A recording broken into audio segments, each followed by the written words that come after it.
Hey guys, welcome back to the game room. So, what you've got in front of you today is a pickup from, well, getting on for 6-7 months ago. Last summer, I actually bought this thing with the full intention, obviously, of using it. I'll get onto that in just a second.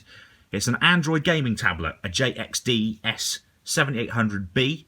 And yeah, I picked this up last summer, so it seems like an eternity ago. And really, this is a question to anybody. It doesn't necessarily have to be to retro gaming collectors or, you know, anybody like that. It can relate to anything. Have you ever bought something with the full intention of using it? You know, you buy it for a specific purpose, and then actually it spends most of its time away and you don't end up using it. Have you ever done that? I've certainly been guilty of that a few times. There's things I've picked up at various stages that I've then basically just never used, which kind of goes against my philosophy. When it comes to collecting, especially with retro games, I only generally buy what I'm interested in so that I will end up playing those games and appreciating them, rather than just sitting on a shelf collecting dust. I'm definitely a firm believer in that. So let's have a quick look at this thing. Here it is. It's the JXD S7800b, and it is an Android gaming tablet, as I said before, so it runs full Android operating system. You've got physical controls, which is really nice, because if there's one thing I can't stand nowadays in this mobile gaming era, it's the fact that if you try and play a game on most tablets, like the iPad or the iPhone, or even an Android smartphone, of course it's all touchscreen, and it's just not as good. I tried to play Sonic 4 Episode 1 on the iPhone the other day, and of course it's all, you know, on-screen touch controls. There's no feedback. It's bloody awful, in fact, and I just couldn't get on with it. So to have physical buttons, you know, on a device like this is really, really nice. But I didn't buy this to play Android games necessarily.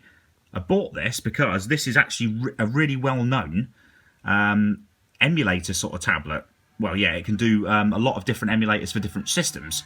So that was my main reason. I went for a bit of a stage last year of thinking, okay, you know, I'll put my, you know, some of my retro consoles away, and I'll use this to play games using emulation.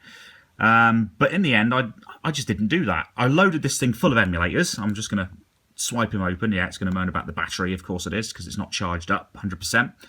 And you can see I've loaded it with quite a number of different emulators. You can probably just about make out some of the icons there.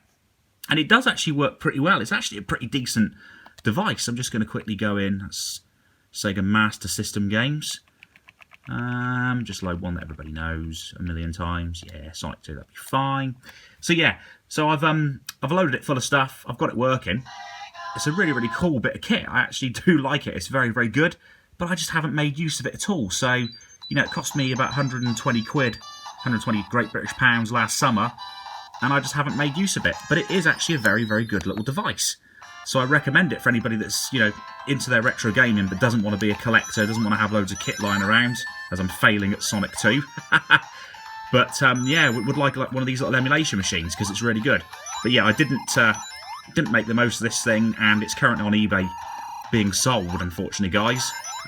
It's got up to quite a decent price. The auction actually ends tomorrow. This is Saturday morning, and it's going to end tomorrow on Sunday. Yeah, I'll be sad to see it go to some degree, but at the same time, you know, I haven't made the most of it. I haven't used it for the purpose that I was going to use it for. So it would go off to a good home, hopefully, for somebody that will make good use of it. But yeah, it's a good machine. So if you are into your retro games, but not in a massive way, and you'd like a tablet as well, I can recommend this thing. It's pretty good. It was a bit fiddly to get set up to start with because of ROMs and getting the right custom ROM to make this thing work at its best, you know, at its optimal settings. But, you know, once I had a bit of a play with it and got it working, got a decent custom ROM installed on it for Android, it worked really well. And the emulators for it, there's tons of emulators in the Android marketplace, the Google Play Store. In the Google Play Store, there are so many emulators for this thing, so, you know, there's going to be a lot that you can do with it. And of course, there's the Android games if you do want to use it as an Android gaming tablet as well. So yeah, I just thought I'd go through this and ask that question of, have you ever bought something that you've fully intended to use for a specific purpose, and then just ended up not using it, guys? So, thanks as ever for watching, and I'll catch you again soon.